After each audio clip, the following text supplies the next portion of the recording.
Hello, this is The again. This video is outside of medicine. Continue the book, The Aeneid by Virgil. I'm going to continue to read.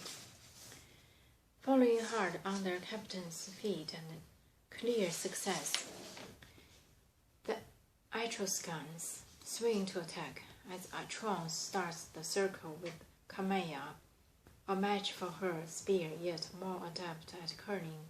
His life is doomed by the fates. But now he tests his luck for the quickest way. In whatever Camilla rages, plunging into the front. There, Aeneid stalks her, quietly tracks her steps. Whenever she downs a foe and turns around for home, round he rugs at his fast reins and duck from sight. Now this approach, now that, exploring the circuit round from every side. He shakes his fatal spear in his ruthless fist. By chance, one chorus, sacred to goddess Cybele, once her priest Camilla, spied him at long range, gleaming in Phrygian's gear, spurring in leathered warhouse decked with coat of mail, its brazen scales mashing with gold like father's stitched.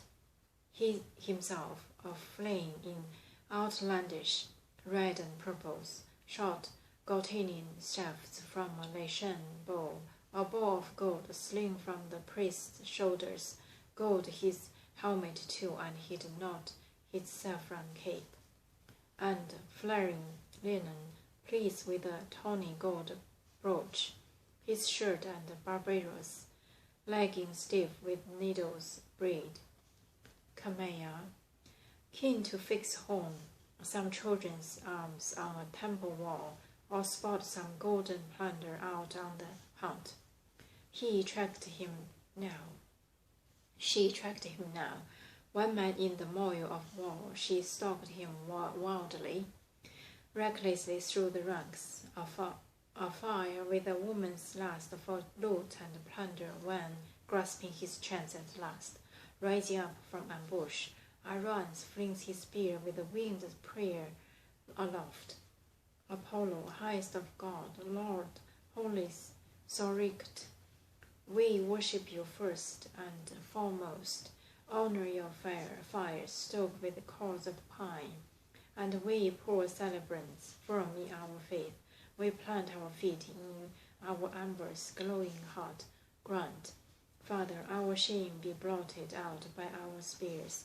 Almighty God, Apollo, I'm not bent on plunder, stripped from a girl, no trophy over her corpse. My other feats of arms will win me glory.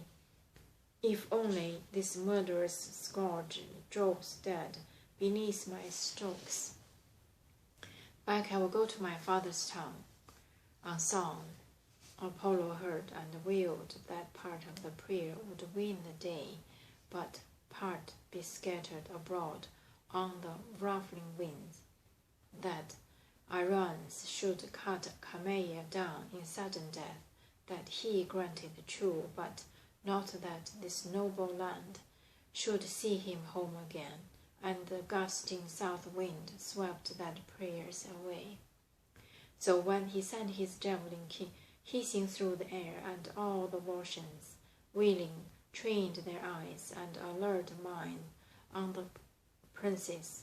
She was numb to it all, the draught, the hiss, the weapon sent from the blue, until the spear went tipping through her, under her naked breast, and it struck deep. It hammered home and drank her virgin blood.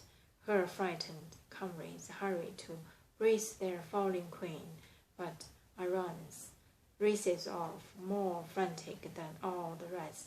His triumph mixed with terror, no longer trusting his spear, or daring to meet the young girl's weapons point blank, like the wolf that has killed some shepherd or hawking ox, and there, before attacking spears can catch him, raced off at once, darting into the pathless hills for cover. He knows he's done some outrage, frantic now, He tucks his trembling tail between his legs and heads for the woods. So runs, shaken, slinking from sight, content with a bare escape, loses himself in the milling lines of fighters. Camilla, dying, tugs at the spear, but the iron point stands fixed in the deep wound, wedged between her ribs. She's fainting from loss of blood, her eyes fading, chill with death, and the glowing color she had once faded away. Then as she breathes her last, she calls to Akar, alone of her young comrades, more than all the others true to Camilla, the only one with whom she shares her cares, and here's what she says. This from Akar, my sister, and I can go on no further. Now the raw wound saps my strength, darkness everywhere, closing in around me. Go quickly, carry my last command to Turners. Take over the fighting, free the town from Trojans. Now farewell. Thank you for watching. See you next time.